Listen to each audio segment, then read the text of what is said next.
Chair, I've just got two issues which I hope to work through quickly and then share the call with the rest of the time with my colleagues, if that's all right. The first is on sanctions and the second is on the foreign arrangement scheme, just for officials' notice so they can get ready to come forward. In relation to sanctions, Secretary, can you just confirm that the government has not issued any sanctions under the cyber theme, under the Magnitsky sanctions regime?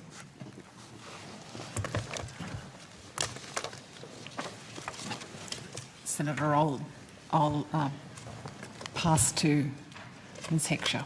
Thank you. That is correct. What's the reason? Julie Heckscher, sorry, head of the Regulatory and Legal Policy Division. Thank you. What's the reason that the government hasn't yet used this element of the Magnitsky scheme? Well, the sanctions regimes are always kept under review, and every single situation is considered for particular sanctions, and we don't speculate as to what particular sanctions might be under consideration. You know, I'm not yet asking about any future sanctions. I might come to that, but not yet. But has no appropriate sanctions case presented itself in the last 18 months? None that would meet the criteria for under the Act? What's the reason why it hasn't been used so far? I suggest that the right person to answer the question about the specifics of cyber action, for example, in cyber cases, is probably our cyber ambassador. But as a general rule, government and the department looks at all of the situations and considers what the appropriate response is. Cyber sanctions and cyber situations are particularly complex.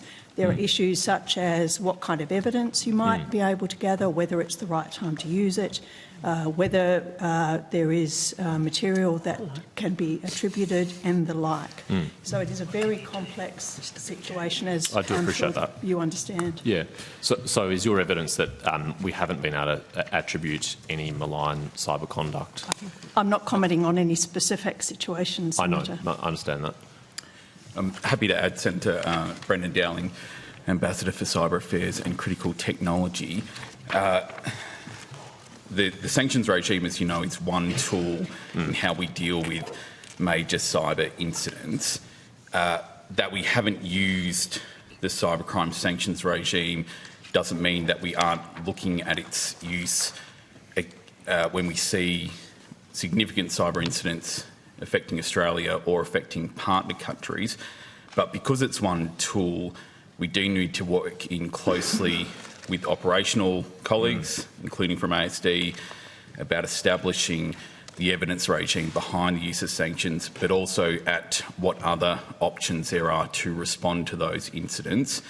Primarily, those would include law enforcement options. So where there are pathways towards prosecution or other law enforcement activities, those would generally take precedence ahead of Sure, but regime. as you well know, Mr Dowling, those options are often very limited. Most jurisdictions where this activity is taking place are not ones that have extradition treaties with Australia or would cooperate with an investigation. Yes. So that's one of the reasons for the rationale of this introduction.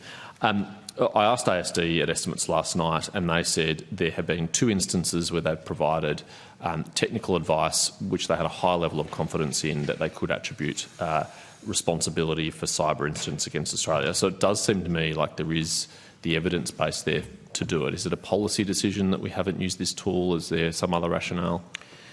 So we do receive the technical advice from ASD which supports the ability to attribute.